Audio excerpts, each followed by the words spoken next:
নমস্কার বন্ধুরা, সবাই কেমন আছো? আশা করছি সবাই খুব ভালো আছো। আমরাও কিন্তু বেশ ভালো আছি। আমাদের নতুন একটা ভিডিওতে তোমাদের সবাইকে জানাচ্ছি অনেক ভালোবাসার অনেক অনেক অনেক ওয়েলকাম। ভিডিওটা করার প্রায় 3 থেকে 4 দিন আগে সেদিন হঠাৎ করেই এক জায়গায় নিমন্ত্রণ হয়ে গিয়েছিল। মানে বাবানের বাবা আগে যে অফিসে কাজ করতো সেই অফিসের ম্যানেজার এসেছিলেন আমাদের এখানে, মানে আমাদের বাড়ি থেকে একটু দূরে ওই দাদাটার বোনের বাড়ি। তো সেখানে এসেছিলেন সবাই মিলে আর কি, ঠিক করেছে একটু কাছে পিঠে একটা সুন্দর পার্ক আছে গোবরডাঙ্গাতে, সেখানে গিয়ে সবাই একটু দুপুরে জাস্ট খাওয়া দাওয়া করবে। আর এইদিকে দেখো আমার বরের কাণ্ড। ওটার একটা প্রচলিত একটা নাম আছে পার্কটার, যেটাকে আমরা সবাই মানে প্রচলিত ভাষায় আমরা ওটাকে বলে থাকি কোচের বাগান। আর ভালো যে নামটা হলো সেইটা হলো কঙ্কনা বিনোদন পার্ক।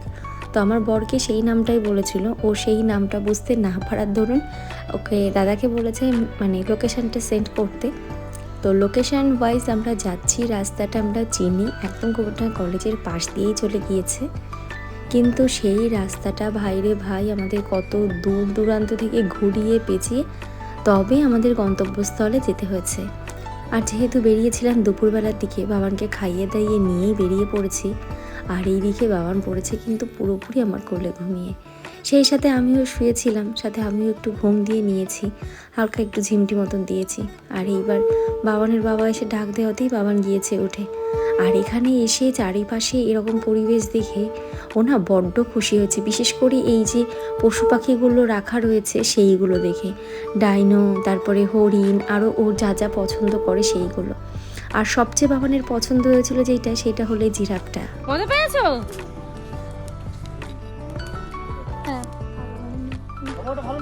এবার ওটা ভালো না, পুরি আনন্দ, লাফিয়ে লাফিয়ে যাচ্ছে ক্যাঙ্গারুর মতন। এই শোনা, আয় একটু স্লিপারে ওঠায়, আয় আয় আয়।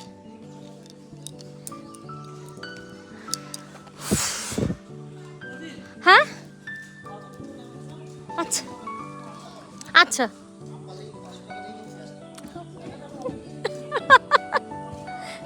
হ্যাঁ হ্যাঁ, দাঁড়াও দিদি ভাইটা নেমে নিক, তারপরে তুমি নামবে।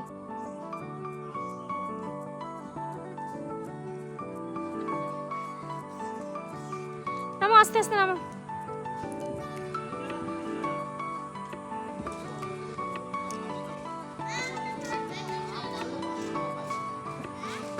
আসো, পাপা ওই তো আছে ওখানে।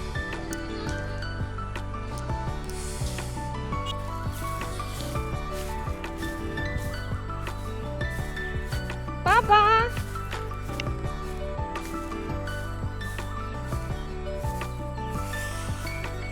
খোলা এদিকে দিগন্ত মাঠ আর আমরা দিকে হেঁটে যেতেছি।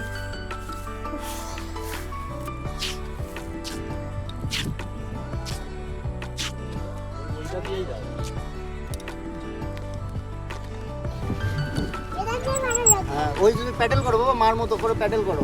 ওরে ধরে রাখো। আরে পড়বে না, বিরাট সাহস, সাহস না, আমাদের অত সাহস নেই। পুরুষ মানুষের সাহস থাকবে নাকি তোমার ভাইয়ের মতো মেয়েদের সাহস থাকবে? এবার ওইদিকে ঘুরে যাচ্ছে বাবা, দাঁড়া একটুখানি, ওইটা মা আসলা ভালো দেখলি বাবা, চুপ করে বসে থাকো তাহলে মা এসে এখন বসেছি বাবুকে খাওয়াতে। এইদিকে রয়েছে, ওখান থেকে আস্তে আস্তে হয়ে গিয়েছিল না আমাদের অনেক রাত, সেই জন্য সন্ধ্যাবেলার দিকে দিদিটাদের বাড়িতেই বাবানকে একটু খাইয়ে নিয়েছিলাম। রাত্রেবেলা ওই জন্য এসে আর খাওয়ানোর চাপটা ছিল না। এটা হলো তার পরের দিনের ভিডিও। আমি যেখানেই যাই না কেন সেদিনকে এসেই আমি চেষ্টা করি ঘরের সমস্ত জিনিসপত্র সরিয়ে সরিয়ে মোছা ঝাড় দেওয়ার। কারণ কি বলতো, আমাদের বাড়ির চারি সাইডে প্রচুর জঙ্গল, তো সেই জন্য প্রচণ্ড ভয় লাগে। আর সেদিনকে বাড়ি থেকে বেরোনোর সময় শুনলাম পাশের বাড়িতে একটা মানে বিষাক্ত একটা সাপ দেখা গিয়েছে। সেইটার দরুন আমার ভয়টা মনে হয় আরও বেড়ে গিয়েছে। যেখানেই যাই না কেন দরজাটা যদি সামান্য একটু খোলাও থাকে, সঙ্গে সঙ্গে ঘরে মানে ঘুমাতে যাওয়ার আগে আমি চেষ্টা করি ঘরের সমস্ত জিনিস সরিয়ে সেটাকে পরিষ্কার করা। বাট খাটটাকে তো পারি না, তো ওটার তলাটায় ঝাড় দিয়ে দিই কোনো মতে। প্রায় পরপর 3 দিন আমাদের নিমন্ত্রণ ছিল, আর 3 দিন রিচ খাওয়ার পরে দিই দুপুরবেলার দিকে ভাত খাওয়ার ইচ্ছাটাই আমার চেপে গিয়েছে। সেদিনকে রান্না করেছিলাম একটু ভেন্ডি ভাজা, আর করেছিলাম ঝিঙা দিয়ে আলু দিয়ে জিওল মাছের তরকারি বাগানোর আমার জন্য। বাট আমি কিছুই খাইনি ওগুলো, সেদিনকে নিয়েছিলাম ওই যে দিনকে দাদাটা এসেছিলেন আমাদের বাড়িতে, ওই দাদাবাড়ির জন্য করেছিলাম লুচি আর ঘুগনি। তো সেখান থেকে ঘুগনিটা একটু মাইক্রোওভেনে ভাবলাম একটু গরম করে খেয়ে নিই। আর নিয়েছি সাথে ডিম সিদ্ধ, লুচি, আর নিয়েছি একটু দই আর কোল্ড ড্রিঙ্কস ভর্তি ভাত। এতগুলো খাবার খেয়ে এই খাবারগুলো খাওয়ার থেকে মনে হয় ভাত খাওয়াটাই আমার ভালো ছিল। মাঝে মধ্যে ভাতের বদলে এরকম একটু হেভি খাবার খেলেও কিন্তু বেশ ভালো লাগে। এটা দেখতে হয়তো হেভি না মনে হলেও কিন্তু সত্যি কথা বলতে অনেকটাই হেভি ছিল। সেটা এতটা ঘুগনি, তারপর ডিম সিদ্ধ, লুচি, দই, এত কিছু মিলিয়ে। আর দুপুরবেলা খাওয়া দাওয়া সেরে ভাত ঘুম হবে, এটা তো একদম ম্যান্ডেটরি আমার কাছে। যাই হোক, আজকের মতো ভিডিওটা এখানেই এড করলাম। সবাই ভালো থেকে সুস্থ থাকে।